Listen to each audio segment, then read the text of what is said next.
Football is back. That 5-week layover is done. I hate that part of the year, at least in terms of working. Now we're back to actual football to talk about. And there was a practice today, and the Niners' first round pick was there. So look, we're going to get to Jawan Jennings. We'll talk about Jacob Cowan, who pulled his hamstring. We'll talk about Brock Purdy, who threw his, customary 2 picks, all kind of guys, rookies, second-year starters, new vets. But I want to talk about Mykel Williams first. I feel like I saw something that other people may have missed. So it's early on in camp, and there's no pads on yet. And he's not doing one-on-ones. So it's a little early. But I want to take you through the play that I saw and give you my first impression of Mykel Williams and compare it to my first impression of someone else. So it was a 3rd down, and it was one of those specialty fronts where there's 3 guys to one side of the center, and there's 1 guy way on the other side. Now, Nick Bosa would have been the guy alone on the other side. He didn't participate in 11-on-11s today. So that was like Sam Okwanu or something. On the other end was Bryce Huff. And then there's that guy in the middle, not the nose tackle, that guy in the middle sort of in one-on-one against the guard. In the past, that would have been Arden Key or Charles Omenihu. We've seen the Niners use these fronts before on 3rd down. Today was Mykel Williams. And it was interesting because it's the first time I've seen them move him to defensive tackle. It confirms that that's how they're going to be using him. He'll be the starting defensive end opposite Bosa, but on 3rd downs, he's going to be moving inside because Bryce Huff is going to get on the field on the edge. And at least he got to go against Dominick Puni. What an opening test. And first time facing him, one-on-one and 11-on-11 drills. Remember, no pads. Maybe Puni gets more of an advantage if there's more that he can grab on. But it was just an instant win for Mykel Williams. Gave him a little bit of a head fake, got his hands on Dominick Puni, a quick swipe, and he was past. I mean, it happened so fast I can barely describe it. It wasn't like there was a struggle and Dominick Puni got the upper hand and Mykel Williams wrestled it away. And after a couple of seconds, Mykel Williams sprung free. Like, no, it was boom, boom, boom, boom. Mykel Williams beating the second best offensive lineman on the team, the best rookie offensive lineman in the league from last year, one of the best players on the team. Instant win.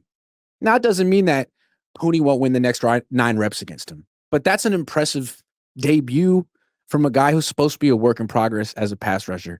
He may be a work in progress as an edge rusher. I have no idea what kind of edge rusher Mykel Williams will be, but I think he's got some serious promise. He might be a good edge rusher too.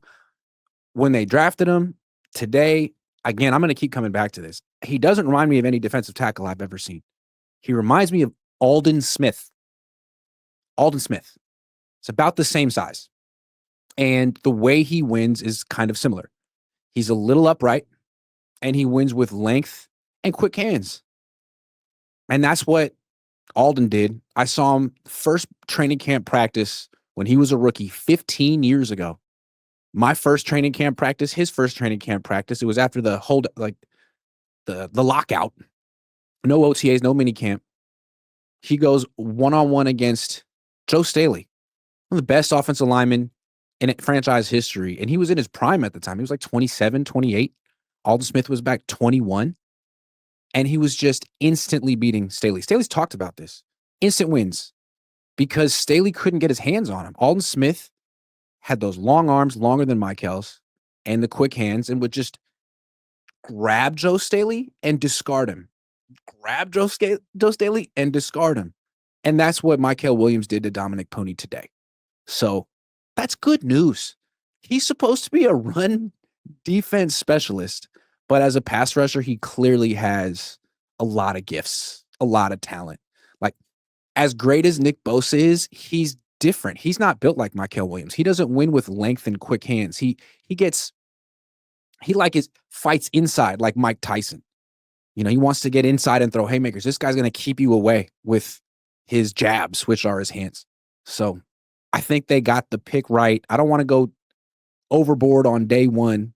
It's just, I've been doing this for 15 years, and I don't remember a first impression of a defensive lineman like this since Aldon Smith. Like, really, my first impression of DeForest Buckner and Eric Armstead wasn't this enthusiastic. I don't remember Armstead having instant wins like this in the interior this early in his career, if he ever had them.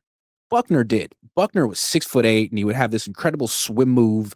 He would just engulf players. But Mykel is a little bit smaller than that.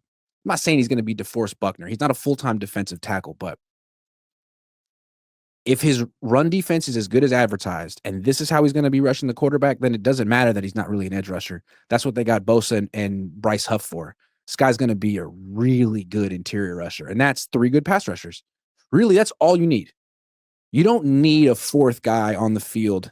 That 4th guy should be in the A gap, preventing the quarterback from scrambling right up the middle. Because if you get 4 guys on the field, 2 in the B gaps, 2 in the C gaps, screaming upfield, you get 4 guys rushing past a mobile quarterback, just open up the Red Sea and he runs straight for a first down. You don't want that to happen. So you got 3 guys kind of selling out to stop the quarterback in Bosa, Bryce Huff, and Mykel Williams. And then someone in the A gap, sort of a controlled, contained rusher. And that could be whomever. It could be Alfred Collins. I think Alfred Collins would be good for that role because he's so big. You put him in the A gap, 6'6", he could knock down passes, at least shut down that one gap from scrambles. So I would imagine maybe Alfred Collins is the nose tackle on 3rd down, Mykel Williams at D tackle.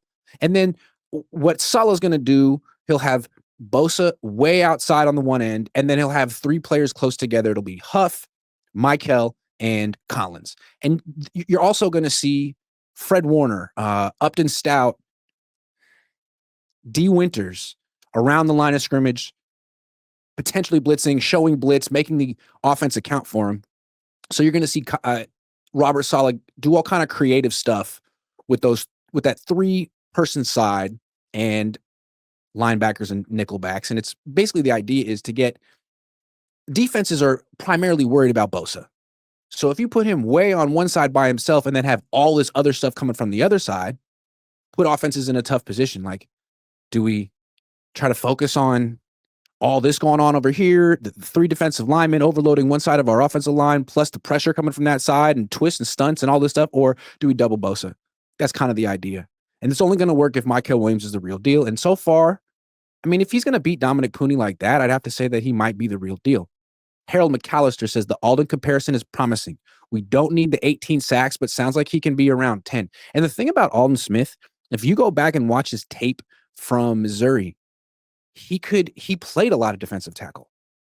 He was not just a defensive end. He played D end and D tackle, and he won as a pass rusher similarly from both spots with those long, violent arms and quick hands. In the NFL, he was a great pass rusher for the Niners for a couple of years before his career and sort of life. His career fell apart for a lot of reasons that didn't have to do with football.